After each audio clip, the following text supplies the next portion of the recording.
నమస్తే, welcome to special debate time. నేను Rajasekhar. So ప్రధానంగా నేషనల్ హెరాల్డ్ ఏదైతే ఈడీ కేసుకు సంబంధించి కీలకంగా మారింది. ఇక్కడ కాంగ్రెస్ పార్టీకి సంబంధించి రాజకీయంగా ఎదుర్కొనే దమ్ములేకే బీజేపీ పార్టీ లేనిపోయిన అభండాలు మోపుతుంది. సో రాజకీయంగా ఎదుర్కోలేకపోవడంతోనే ఇలాంటి అక్రమ కేసులు బనాయిస్తుంది.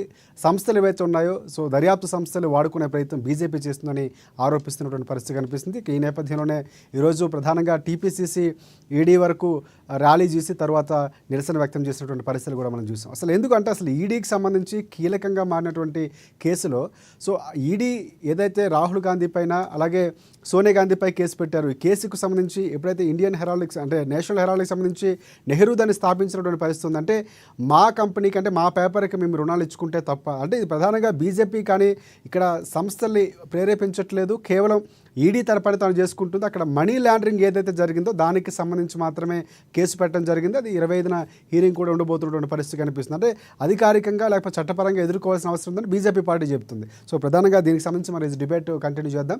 మనతో పాటు కాంగ్రెస్ పార్టీ అధికార ప్రతినిధి రవిచంద్ర గారు కాసేపట్లో జాయిన్ కాబోతారు. అలాగే బీజేపీ పార్టీ నాయకులు శ్రీనివాస్ రెడ్డి గారు మనకి స్టూడియోలో అందుబాటులో ఉన్నారు, వారికి నమస్కారం. అలాగే ప్రముఖ రాజకీయ విశ్లేషకులు బండారు రామ్మోహన్ రావు గారు మనకి అందుబాటులో ఉన్నారు, వారికి కూడా ప్రత్యేకంగా నమస్కారం. ముందుగా రామ్మోహన్ రావు గారికి వెళ్దాం. ఎస్ రామ్మోహన్ రావు గారు, నమస్తే అండి. నమస్కారం రాజశేఖర్. ఎస్, అంటే ప్రధానంగా ఎప్పుడు చూసినా రాజకీయాలకు సంబంధించి చాలా కీలకంగా మారబోతుంది. ఎందుకంటే అక్కడికి వెళ్ళి ధర్నాలు చేయడం, ఇక్కడ ధర్నాలు చేయడం, ఏ అంశం వచ్చినా రాజకీయంగా ముడిపడి ఉన్నటువంటి పరిస్థితి కనిపిస్తుంది. అసలు నేషనల్ హెరాల్డ్కి సంబంధించి అది మా కాంగ్రెస్ పార్టీకి సంబంధించిన ఒక పేపర్, దానికి సంబంధించి రుణాలు ఇచ్చుకుంటే బీజేపీ కావాలనే రాజకీయంగా ఈ వైఖరి ప్రదర్శిస్తుంది. లేకపోతే రాహుల్ గాంధీ ఎదుగుదలను, లేకపోతే రాబోతున్నటువంటి గుజరాత్లో, బీహార్లో ఎన్నికలు రాబోతున్నాయి, వాటిని దృష్టిలో పెట్టుకొని సైడ్ ట్రాక్ చేసే ప్రయత్నం చేస్తుంది. ఇలాంటి ఆరోపణలు వినిపిస్తుంది. అసలు ప్రధానంగా ఈ కేసుకు సంబంధించి అంటే లాపరంగా చూసుకుంటే డీటెయిల్స్ ఒకసారి తెలియజేయండి సార్. రాజశేఖర్ గారు, మీకు అట్లాగే ప్యానల్లో మిత్రులు నమస్కారం. ఈ కేసు ఇప్పటిది కాదు, చాలా రోజులు నడుస్తుంది, చాలా సంవత్సరానికి నడుస్తున్నది. ముఖ్యంగా అసలు పత్రిక కూడా ఏదైతే మనకు నేషనల్ హెరాల్డ్ పత్రిక మూతపడ్డది కూడా అంతకుముందు నెహ్రూ హయాంలో మొదలు పెట్టుకుంటూ కాంగ్రెస్ కు సంబంధించిన పత్రిక ఉండేది. నష్టాలు వచ్చినాయి, మూసేసిండు. కాకపోతే దాని ఆస్తులు ఉన్నాయి, దానికి సంబంధించిన ఆస్తులు 3 నగరాల్లో ఉన్నాయి, ఢిల్లీ, లక్నో, ఇతర నగరాలు ఉన్నాయి. వీటిని 50 లక్షలకు అప్పలంగా అమ్మేసిండు. అంటే బిడ్ బ్రోకర్ అనే వరకు చెప్పాలంటే నాకేది నీకేది అన్నట్టు.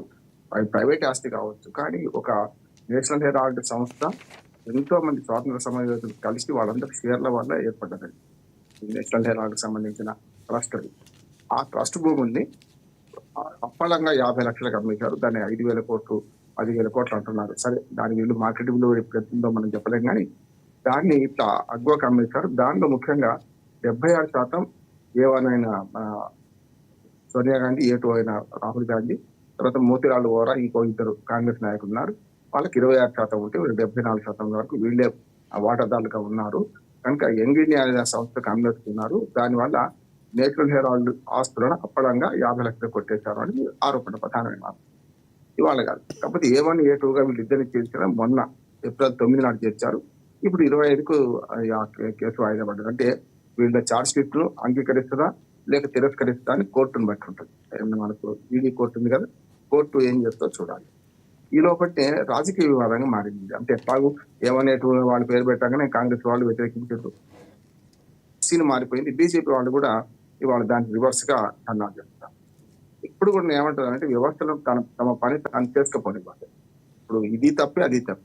ఎందుకంటే బీజేవైఎం ఇవాళ రంగంలో దిగి పెద్ద ఎత్తున ఈడీ మన మన హైదరాబాద్ లో కూడా ఆందోళన చేసింది. అంటే ఈడీ మీద మీరు బురద జల్లకండి. ఈడీని సమర్థించాల్సిన అవసరం బీజేపీకి లేదు, కాంగ్రెస్ కి అంతకంటే విమర్శించాల్సిన అవసరం కాంగ్రెస్ కు లేదంట. ఎందుకంటే ఈ కేంద్ర ప్రభుత్వ ఆధీనంలో ఉన్న ఇవి సంస్థలు ఏవైతున్నాయో వీటి గురించి చాలా నుంచి ఒక రకమైన నీరడీలను అమ్ముకున్నా వాటి విశ్వసనీయత కూడా దెబ్బతింటుంది. అది నేను అన్నమాట. గతంలో కాంగ్రెస్ పార్టీ అధికారంలో ఉన్నప్పుడు బీజేపీ సిబిఐ గురించి ఏం మాట్లాడిందో అర్థం చేసుకోవాలి. నేను ఎవరికి వ్యతిరేకంగా నేను స్పష్టంగా చెప్తున్నాను.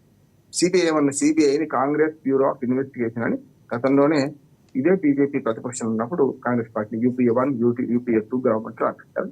అందుకని ఏమైంది అంటే కేంద్ర ప్రభుత్వం కన్సర్న్లో నడుస్తుంది సిబిఐ వాళ్ళు ఆరోపించారు. ఇప్పుడేమో కాంగ్రెస్ ఆరోపిస్తుంది, ఉల్టా అంతే తేడా.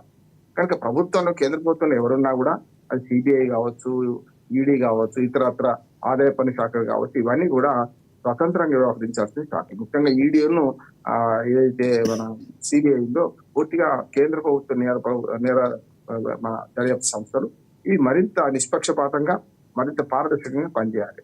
కానీ కేంద్ర ప్రభుత్వంలో ఎవరున్నా వాళ్ళ ద్వారా కొంతవరకు ప్రభావితం అవుతున్నదని కాంగ్రెస్ లో కానీ ఇప్పుడు బీజేపీలో కానీ ఒక అపవాదం ఆరోపణ ఉంది.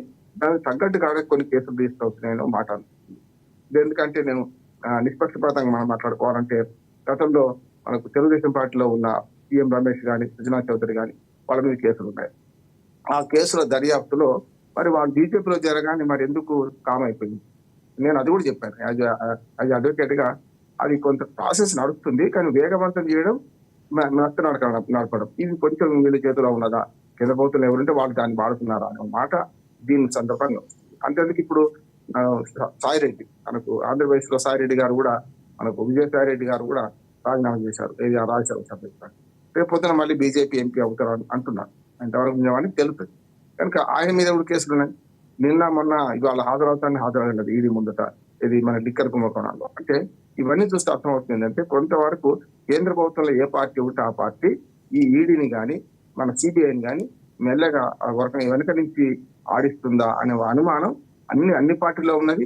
అధికార పార్టీ కానీ ఒకటి ఒప్పుకోదు, అధికారం లేని రామ్మోహన్ రావు పార్టీ గారు నిజంగా అంటే అలాంటి పరిస్థితి మీరు అన్నట్లు ఏ దర్యాప్తు